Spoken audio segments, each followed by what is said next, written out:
Chapter 1: The Day She Disappeared. I'll never forget the phone call that destroyed my life.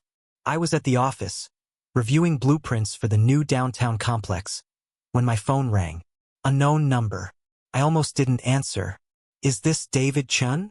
The voice was official, detached. Yes, this is he.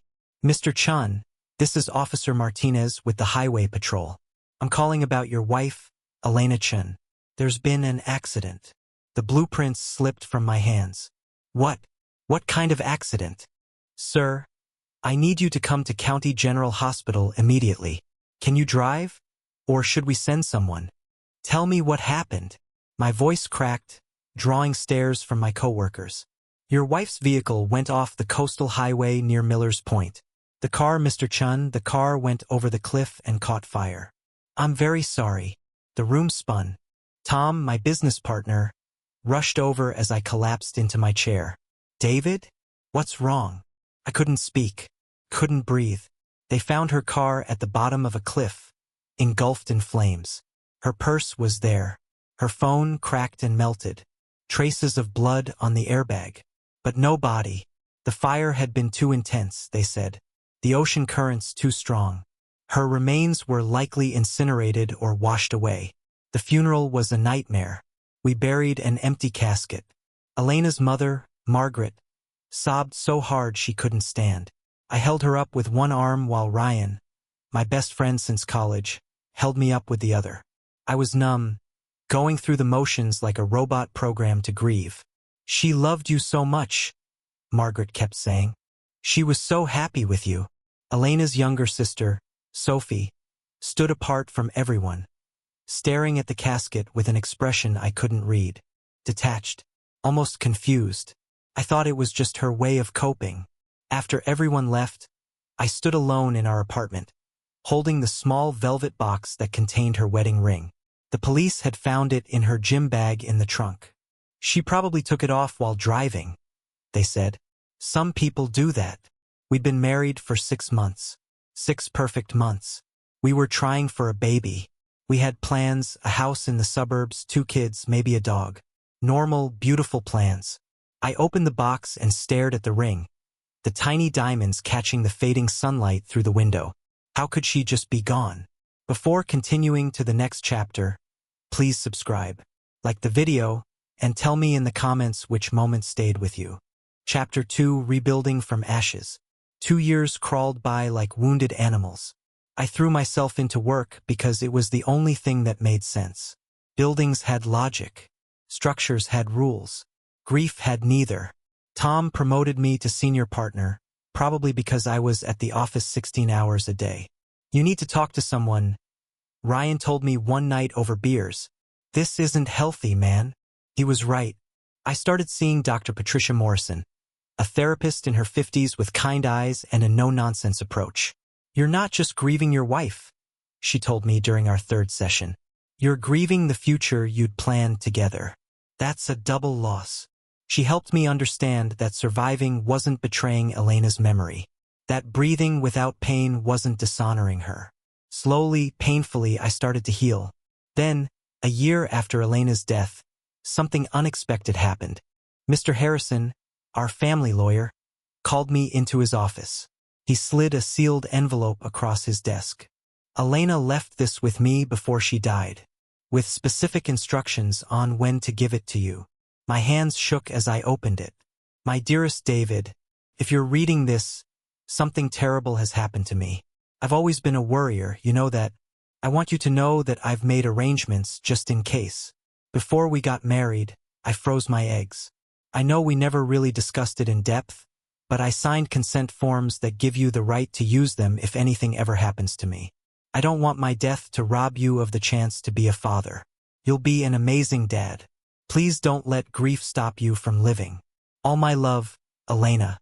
I stared at the letter for a long time. Dr. Morrison and I spent months discussing it.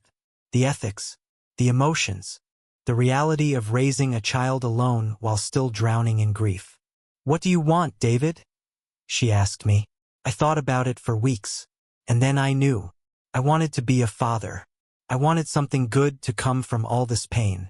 14 months ago, Lucas was born via surrogate. The moment they placed him in my arms, with his tiny fingers and Elena's dark curls, something inside me healed. Not completely, but enough. He had my green eyes and her button nose. He was perfect. I hired a nanny, Grace. She was 28, working on her master's in early childhood education, and Lucas loved her immediately. She was patient, kind, and never pushed me for more than I could give. But slowly, over months of watching her with my son, of late-night conversations over coffee while Lucas slept, something shifted. 3 months ago, I asked her to dinner. Just us. No Lucas. She said yes. Tom clapped me on the back when I told him. It's about time, man. You deserve happiness. For the first time in 3 years, I felt like maybe he was right. Maybe I did deserve happiness. Maybe life could be good again. Lucas was walking now, babbling constantly, filling our home with noise and joy. Grace fit into our lives like she'd always been there. We were taking things slow, but it felt right. I thought I'd finally made it through the worst. I had no idea what was coming. Chapter 3: The Impossible Return. I was having coffee with Tom at our usual spot downtown, discussing a new project, a sustainable housing complex that could define our careers, when I saw her. Elena, my wife, my dead wife, standing across the street. The coffee cup slipped from my hand and exploded on the floor, sending hot liquid everywhere. David, what the... Tom started, but I couldn't hear him. Elena was laughing, her arm linked with a man I'd never seen before. Tall, tanned, expensive sunglasses, designer suit that probably cost more than my car. They were window shopping like tourists, like people without a care in the world. David. Tom's voice was distant. She looked different. Her hair was shorter, blonde instead of the dark brown I remembered. She wore clothes I'd never seen. A white sundress, designer sandals, gold jewelry catching the sunlight. But it was her. I knew the way she tilted her head when she laughed. I knew the way she touched her hair when she was happy. I knew my wife. That's Tom followed my gaze and his face went white. No. David, that can't be. I was already moving, dodging traffic as I sprinted across the street. Horns blared. Someone yelled. I didn't care. Tom was right behind me. David, wait. They disappeared into a boutique before I reached them. I burst through the door, startling the shop assistant. The woman who just came in. Blonde hair, white dress. Where did she go? The assistant looked alarmed. Sir, they just left through the back entrance. Is something wrong? I ran to the back, down a narrow alley, but they were gone. Just empty pavement and dumpsters and the distant sound of traffic. Tom caught up, breathing hard. David, maybe it just looked like her. People have doubles, you know? Maybe. It was her. My voice didn't sound like mine. It was Elena. That's impossible. I know what I saw. Tom grabbed my shoulders, forcing me to look at him. Okay. Let's say it was her. Let's say Elena is alive. What does that mean? What did it mean? My wife, who I mourned for 3 years, was alive. She was alive and with another man, living some kind of secret life while I fell apart. My hands were shaking. My whole body was shaking. I need to call Ryan, I said. Tom nodded. Yeah, call Ryan. And maybe we should. But I was already dialing. The phone pressed to my ear as reality tilted sideways. Ryan, I need you to come over right now. I saw her. I saw Elena. She's alive. The silence on the other end lasted forever. I'm on my way. Chapter 4. The investigation begins. Couldn't sleep. Couldn't eat. Every time I closed my eyes, I saw her. Laughing, alive, with that man's arm around her waist. Grace noticed something was wrong. David, you've barely touched your dinner. Are you feeling okay? Lucas was in his high chair, smashing sweet potatoes onto his face. Normal. Everything looked normal except me. Just work stress. I lied. Big project deadline. Couldn't tell her yet. How could I explain that my dead wife was alive? That our entire relationship might be built on a foundation of lies? Ryan came over after Lucas was asleep. We sat in my home office, surrounded by 3 years of unanswered questions. "Show me everything," Ryan said. "Bank statements, phone records, police reports. Everything." We spent hours going through it all. Elena's final phone calls, all to people we knew, nothing suspicious. Her bank account, she'd made a large withdrawal the day before she died, $5,000 in cash. But that wasn't necessarily unusual. The police report, straightforward, no signs of foul play, ruled accidental death. "There has to be something we missed," I said. Ryan rubbed his eyes. "What about Sophie?" Elena was close to her sister. "If anyone would know something." "You think Sophie knows?" "Only one way to find out." I called Sophie the next morning. "We need to talk. In person." Her hesitation told me everything. "David, I don't think." "Sophie, please. It's important." We met at a diner near her apartment. She looked exhausted, dark circles under her eyes like she hadn't slept in weeks. I didn't waste time. "Did you know?" Her coffee cup rattled against the saucer. "Know what?" "That Elena is alive." She closed her eyes. For a moment I thought she might deny it. Then her shoulders sagged and she started crying. "She contacted me 6 months ago," Sophie whispered. "She begged me not to tell anyone. She said she'd made a terrible mistake but couldn't come back." The betrayal hit me like a physical blow. 6 months? You've known for 6 months? "I'm so sorry, David. She's my sister. She said if I told anyone, something bad would happen." She seemed terrified. "Terrified of what?"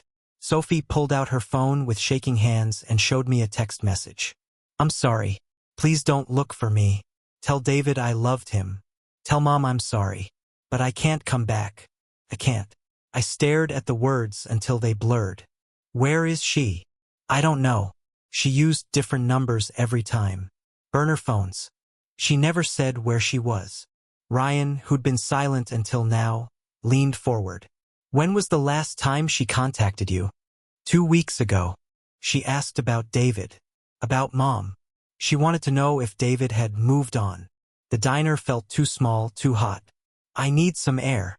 Outside, Ryan found me leaning against the car. "We need professional help with this." "A detective?" "A private investigator. I know someone, Carmen Rodriguez. She's good. Specializes in fraud cases, missing persons, that kind of thing." Carmen's office was small but efficient. Like her. She was in her early 40s, sharp eyes, no-nonsense demeanor. She listened to our story without interrupting, taking notes on a yellow legal pad. When we finished, she sat back. "Your wife staged her death. The question is why, and who helped her. Can you find her?" I asked. Carmen smiled, but it wasn't friendly. "Mr. Chun, everyone leaves a trail. Even people who don't want to be found. Give me a week."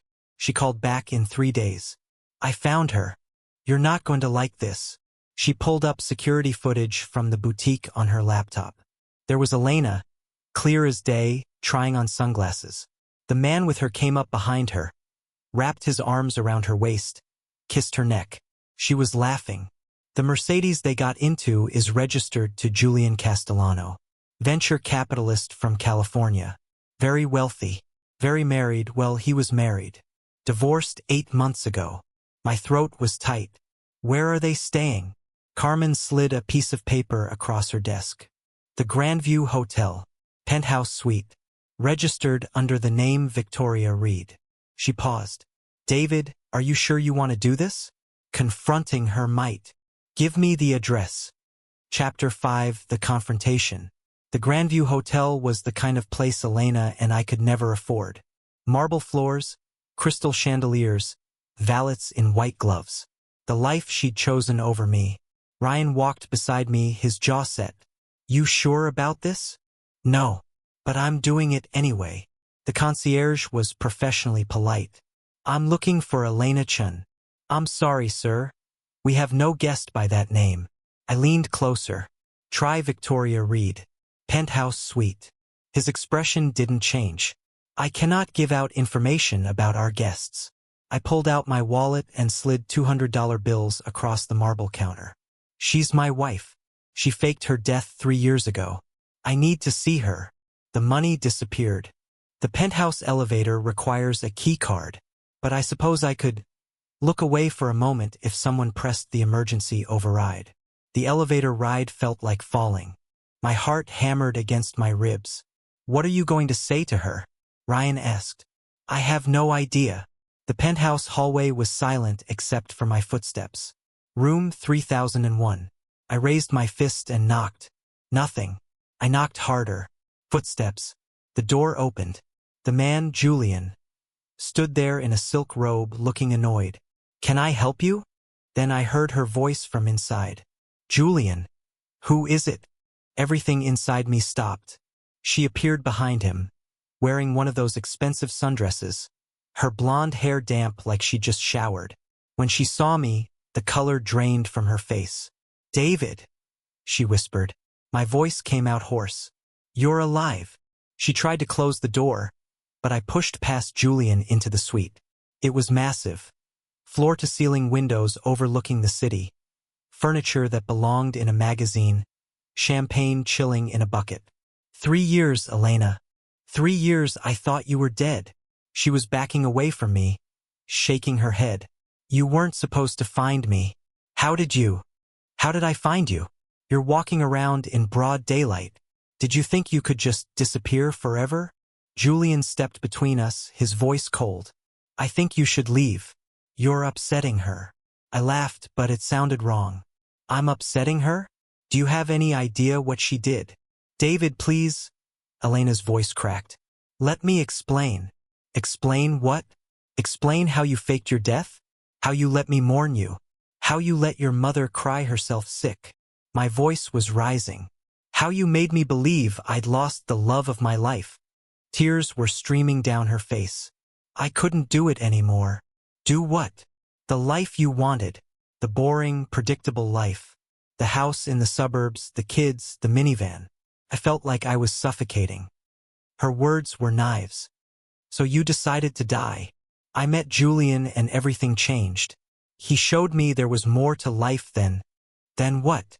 Than being married to me? Than the promises you made. Julian's hand was on my chest now. "You need to go. Now." Ryan grabbed my arm. "David, come on. She's not worth it." But I couldn't move. I stared at Elena, this stranger with my wife's face. "I mourned you," I said quietly. "I stood at your funeral and wished I'd died instead of you. Your mother had a stroke. Did you know that? From the grief. She's in a nursing home now, partially paralyzed. All because you wanted excitement." Elena's face crumpled. "I didn't know. You didn't care. You never cared." I turned to leave, but stopped at the door. "I hope he was worth it, Elena. I hope all of this was worth it." The door slammed shut behind us. In the elevator, Ryan said, "You okay?" I shook my head. "No, but I will be." Chapter 6. The Truth Unravels. I sat in Lucas's nursery that night watching him sleep. His chest rose and fell with perfect, innocent rhythm. He had no idea his mother had been alive this whole time. No idea she'd abandoned him before he was even born. Grace found me there. "David, you've been in here for 2 hours. Talk to me, please." So I told her everything. About seeing Elena. About the confrontation. About the 3 years of lies. She was quiet for a long time. When she finally spoke, her voice was careful. "Why didn't you tell me when you first saw her?" "I didn't know how. I'm sorry." She took my hand. "I'm not angry. I'm hurt you didn't trust me with it. But I understand. This is... God, David. I can't even imagine. I thought I was going crazy when I saw her. What are you going to do now?" "I don't know." My phone rang. "Carmen. I've got more information. You're going to want to hear this." We met at a coffee shop the next morning. Carmen had a thick folder. "Elena didn't just run away," she said. "She stole money. A lot of it." She slid bank statements across the table. "The day before her accident, she emptied your joint savings account. Nearly $200,000. She also liquidated stocks her mother had left her in a trust. Another $300,000. I felt sick. $500,000? She and Julian used it to fund his startup company. which failed, by the way. They burned through most of it in the first year. Ryan whistled low. So she's broke. Not quite. Julian has family money. But Elena has nothing of her own anymore. Carmen kept going. The affair started at least a year before she disappeared. Julian was married at the time, happily married, according to his ex-wife. When Elena died, Julian divorced his wife 6 months later. The ex-wife got almost nothing because he'd hidden assets offshore. He helped Elena fake her death, I said. Most likely. The car accident was staged. Probably pushed the car off the cliff remotely or with help. They found blood, but I'm betting it was planted. Pig's blood, most likely. Easy to buy, impossible to distinguish from human blood without DNA testing, which they didn't do because they had no reason to suspect fraud. My hands were shaking. What else? Carmen hesitated. Mr. Harrison, your lawyer? He wanted me to tell you something about Lucas. What about him? Elena tried to stop the surrogacy. She'd signed the consent forms years before she met you, thinking she might want kids someday. But before she faked her death, she contacted Mr. Harrison and tried to revoke them. She didn't want you to have a baby. The room tilted. Why?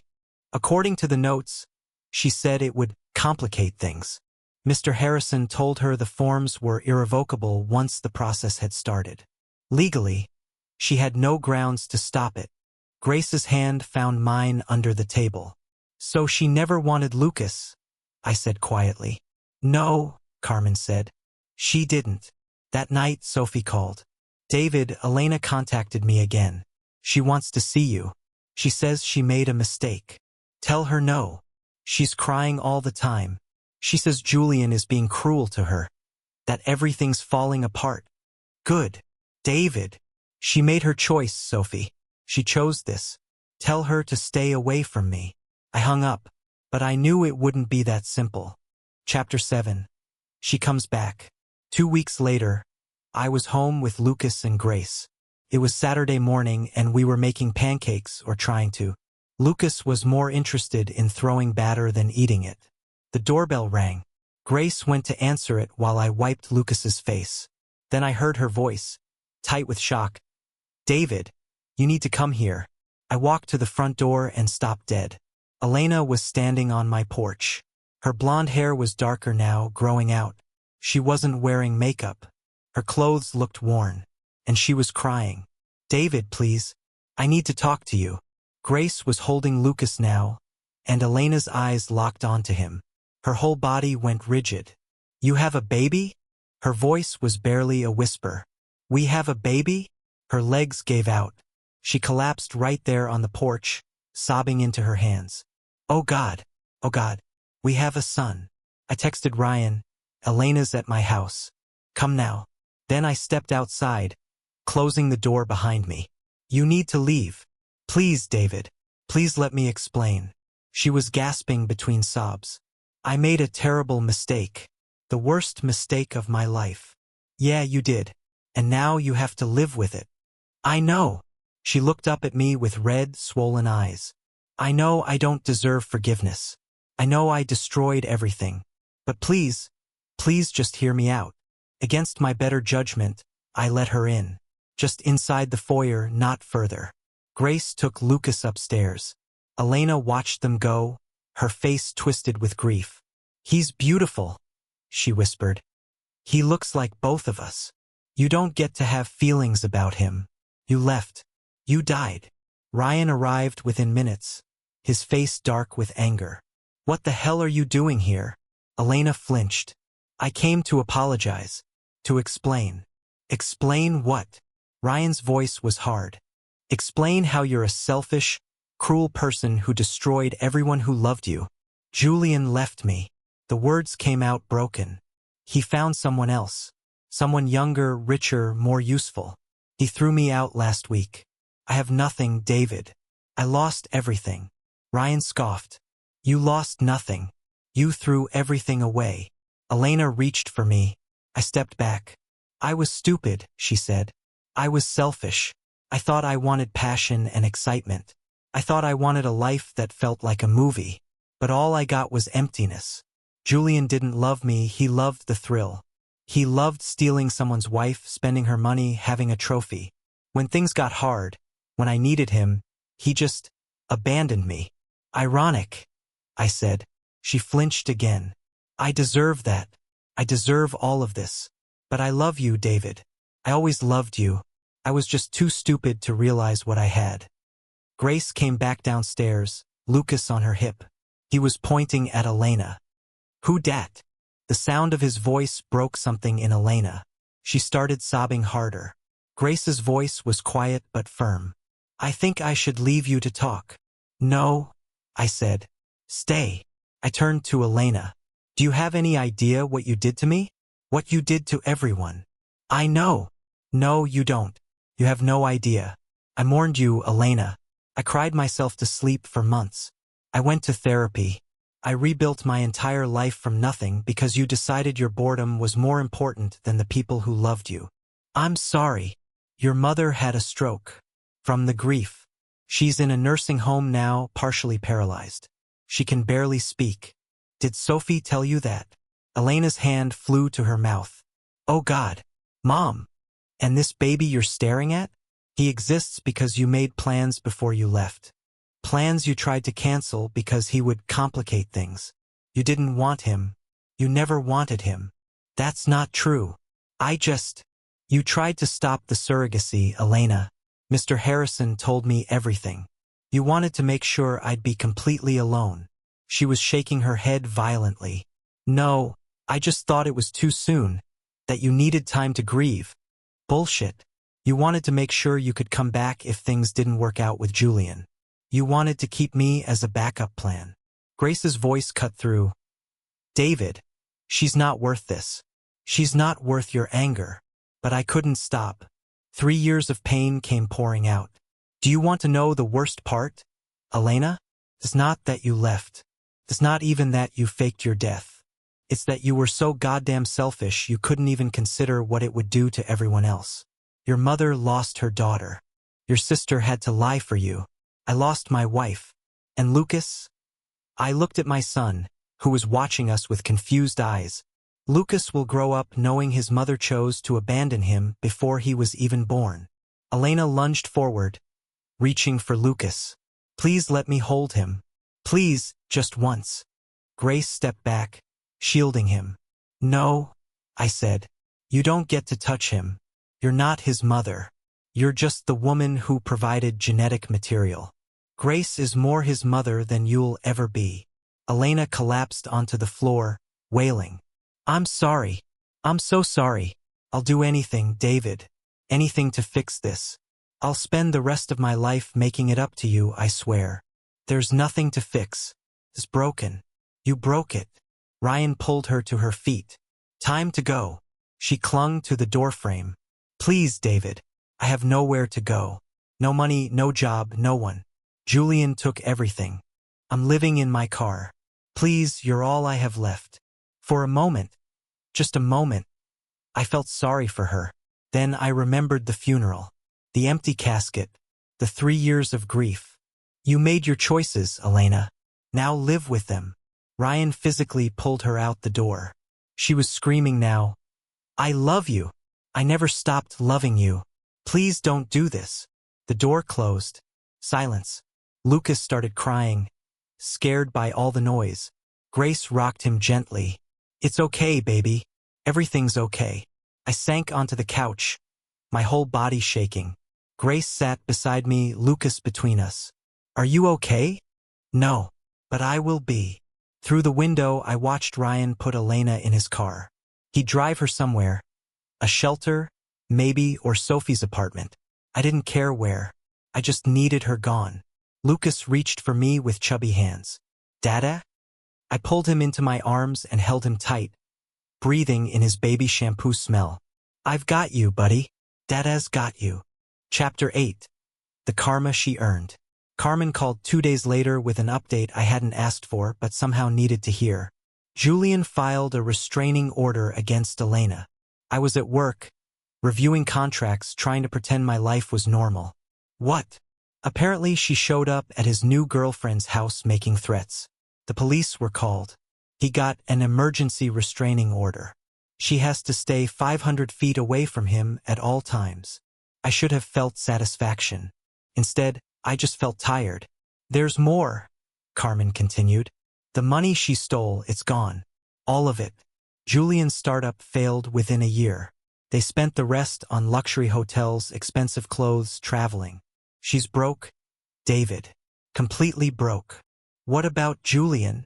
He's fine. His family has money. He's already moved on, engaged to a socialite from San Francisco. The wedding's in 3 months.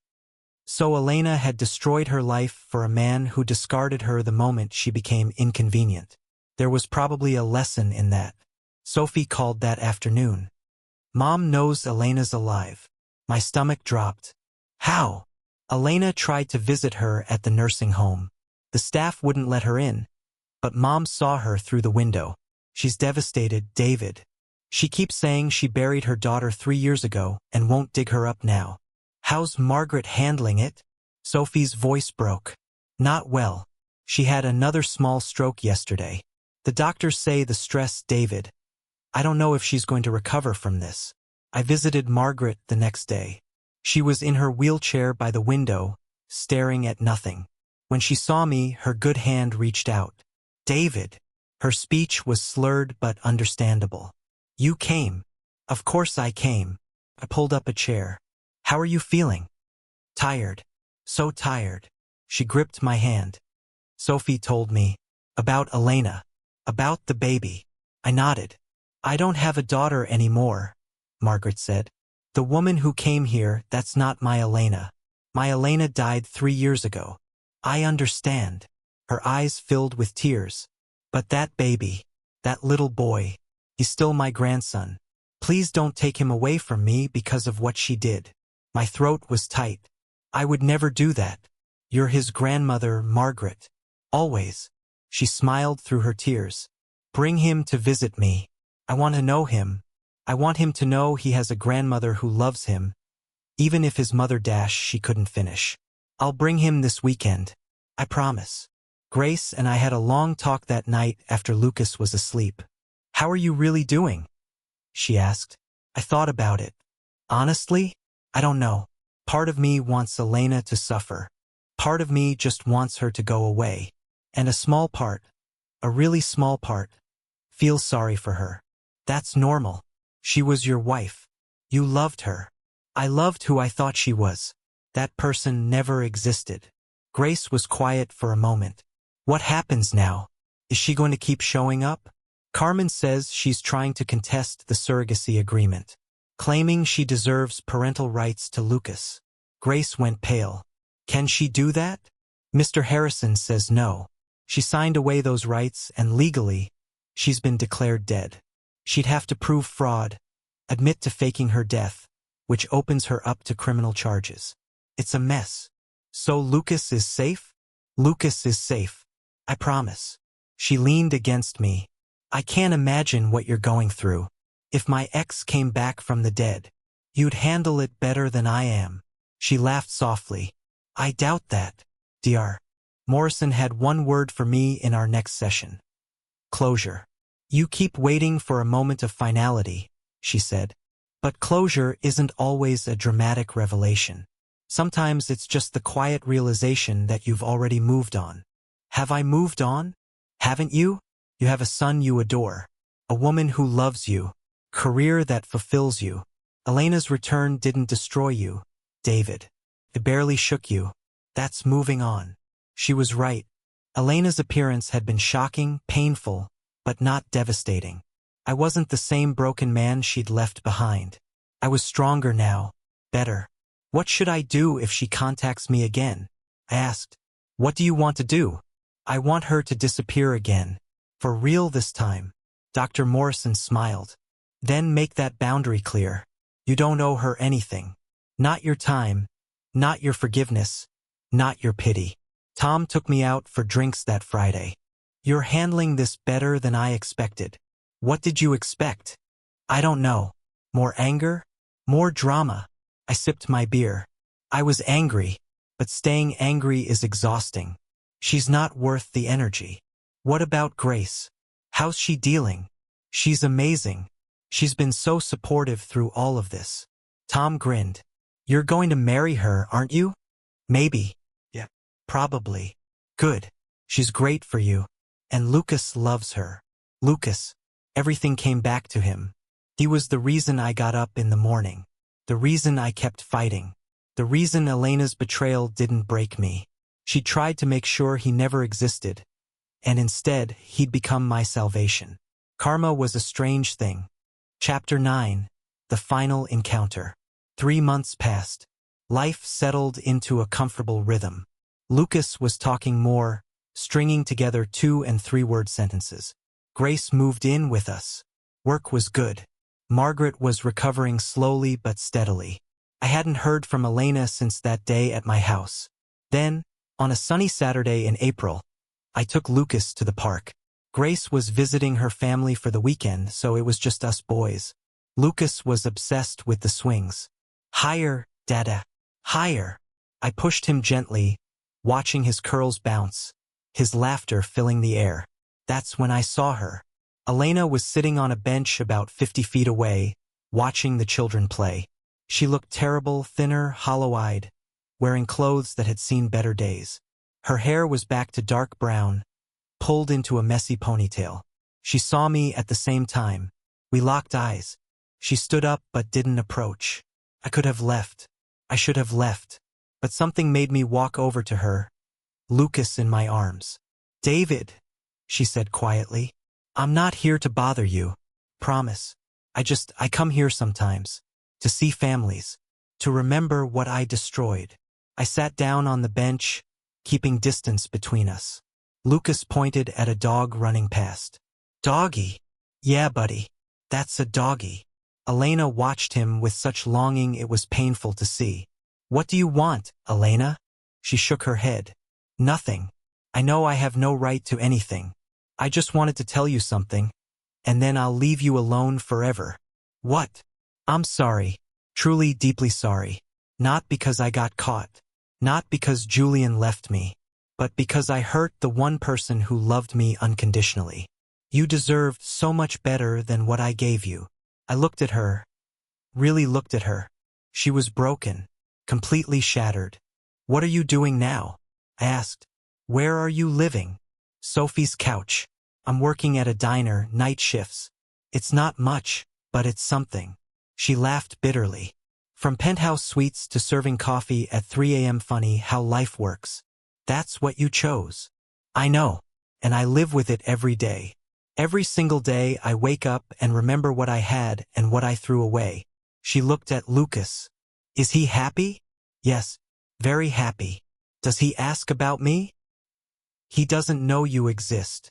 She nodded, tears sliding down her face. That's good. That's right. He deserves a mother who wants him. Grace is a wonderful mother to him. I'm glad. Truly. He deserves that. She stood up. I should go. I promised I wouldn't bother you. Elena. She turned back. I hope you find peace. Real peace. Not the fake excitement you were chasing, but actual contentment. Because that's the only way you'll ever stop running. She stared at me surprised. Do you really mean that? I thought about it. Yeah, I do. Not for you, for me. I don't want to carry this anger anymore. It's too heavy. Thank you, she whispered. That's more than I deserve. She walked away, and I knew. Somehow I knew. That was the last time I'd ever see her. Lucas tugged on my shirt. Swing, Dada. Okay, buddy. Let's go swing. As I pushed him, watching him laugh and reach for the sky, I felt something lift. The weight I'd been carrying for 3 years, the anger and betrayal and grief. It all felt lighter somehow. Elena was her own punishment. I didn't need to do anything. Karma had already taken care of it. Grace called that evening. How's your day been? Actually, pretty good. I'll tell you about it when you get home. I love you, David. I love you too. After I hung up, I went into Lucas's room. He was already asleep, his tiny chest rising and falling peacefully. I kissed his forehead. You saved me, little man. You know that. He didn't answer, just made a soft sleeping noise and curled around his stuffed elephant. I turned off the light and closed the door softly. Tomorrow, Grace would come home. Tomorrow, I'd take Lucas to see Margaret. Tomorrow, Tom and I would finalize the hospital design. Tomorrow, I'd keep building the life Elena had tried to destroy. And that was the best revenge of all. Chapter 10, Moving Forward. 6 months later, everything felt different. Better. Real. Grace and I got engaged on Lucas's 2nd birthday. I proposed with the whole family there. Ryan, Tom, Carmen, Sophie, even Margaret in her wheelchair. Lucas helped by trying to eat the ring box. Yes. Grace laughed through happy tears. Yes, of course yes. Lucas clapped, not understanding but excited by all the emotion. Mama happy. He'd started calling Grace Mama 3 months ago. The first time he said it, she'd cried. So had I. Work was incredible. The Children's Hospital project Tom and I designed won awards. We were featured in architecture magazines. But the best part was visiting the construction site and imagining sick kids getting better in rooms we'd created with hope and light. This is what matters, Tom said as we watched them pour the foundation. Buildings that help people. That's legacy. Ryan was dating Carmen now, which still made me laugh. Never thought I'd fall for a PI, he admitted. But she's amazing. How'd it happen? She was investigating a case and needed a mechanical engineering consultant. I said yes, and I don't know. She's smart, funny, doesn't take my crap. I think she might be the one, man. I'm happy for you. Margaret's recovery was slow but steady. True to my word, I brought Lucas to visit her every week. She couldn't move much, but she could hold him on her lap and read him books. Well, she'd point to pictures and Lucas would shout out words. He's so smart, she'd say proudly. Just like his daddy. Sophie came to visit sometimes too. Our relationship was still awkward. She'd kept Elena's secret, after all. But we were working on it. For Lucas's sake and for Margaret's. Have you heard from Elena? I asked her once. Sophie shook her head. Not in months. Last I heard, she'd moved somewhere down south. Alabama, maybe? She said she needed a fresh start. I hope she finds it. And I meant it. Not because I forgave her, I wasn't sure I ever would, but because holding on to anger was like drinking poison and expecting the other person to die. Dr. Morrison and I had our final session in June. You've done the work, David. You've processed the trauma, rebuilt your life, found happiness. You don't need me anymore. What if something happens? What if I fall apart again? She smiled. You won't. But if you do, my door is always open. That's the thing about healing, it's not linear. But you have the tools now. You know how to handle whatever comes. Leaving her office felt like graduating from something I'd never wanted to enroll in. Grace and I set a wedding date, October, when the leaves would be changing. Small ceremony, just family and close friends. Lucas would be our ring bearer, though he'd probably eat the rings if given the chance. Are you nervous? Grace asked one night as we planned. About marrying you? Not even a little. Not about that. About her. What if she shows up? I pulled Grace closer. She won't. And if she does, we'll handle it together.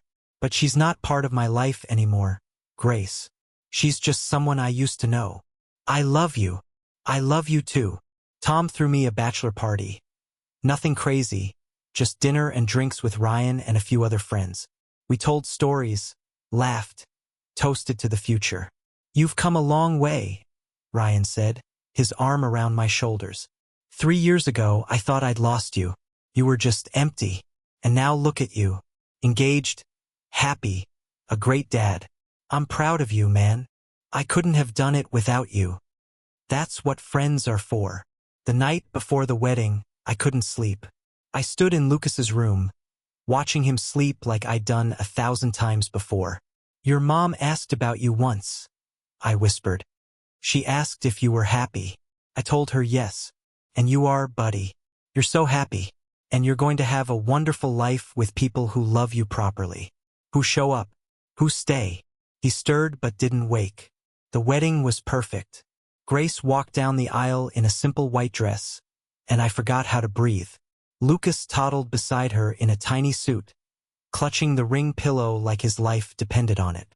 When the officiant said, "You may kiss the bride," Lucas shouted, "Yay!" and everyone laughed. At the reception, Margaret gave a toast that made everyone cry.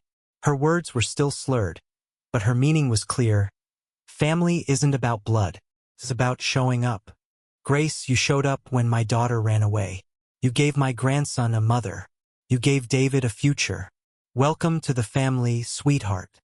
Later, as Grace and I danced, she whispered, "Are you happy, David?" I looked around, at Lucas dancing with Sophie, at Ryan and Carmen laughing at their table, at Tom arguing good-naturedly with the caterer about the cake, at Margaret beaming from her wheelchair. "Yeah," I said, "I really am. No regrets." About Elena? No. She taught me what I don't want. You taught me what I do want. Sometimes the worst thing that happens to you leads you exactly where you need to be. 3 months after the wedding, I was putting Lucas to bed when he grabbed my face with both hands. "Dada happy?" Grace had taught him to ask that. I kissed his forehead. "Yeah, buddy. Dada's very happy." "Mama happy?" "Mama's happy too." "Lucas happy?" "I know you are, little man. I know you are." After he fell asleep, I found Grace on our back porch, looking at the stars. "What are you thinking about?" I asked. "How strange life is. A few years ago, you were married to someone else. Lucas didn't exist. We didn't know each other. And now now we're here. Now we're here," she agreed. "Do you think she ever thinks about what she gave up?" "Probably. I hope she does. Not because I want her to suffer, but because I want her to understand that real love isn't exciting all the time. There's quiet mornings and sick days and bills and boring Sundays. Just showing up even when it's hard. Especially when it's hard." Grace leaned against me. "You're very wise for someone who watches cartoons every morning." I laughed. "Lucas demands quality programming." We stood there in comfortable silence, and I realized something. Elena's shadow didn't haunt me anymore. She was just a painful chapter in a story that had so much more to tell. Inside, Lucas started crying. A bad dream, probably. Grace moved to get him, but I stopped her. "I've got him." I climbed the stairs to his room, opened the door, and scooped him up. "It's okay, buddy. Dada's here. You're safe." He buried his face in my shoulder. "Bad dream. I know, but it's over now. Everything's okay." He calmed down quickly, and I rocked him gently. "Lucas," I whispered. "Yeah, Dada? I love you to the moon and back." "Love you more." I smiled. "Impossible." As I laid him back down, tucked his blanket around him, kissed his forehead one more time, I thought about Elena, about what she'd lost, about what I'd gained. Sometimes the best revenge isn't destruction. It's building a life so good, so full of genuine love and happiness, that the person who left you realizes exactly what they threw away, and knowing they can never, ever get it back. I turned off the light and closed the door softly. Downstairs, Grace was waiting. Tomorrow, we'd wake up early because Lucas always woke up early. We'd make breakfast together, probably burn the pancakes. We'd go to the park. We'd visit Margaret. We'd live another ordinary, beautiful day. And that was everything. That was enough. That was more than enough. It was perfect.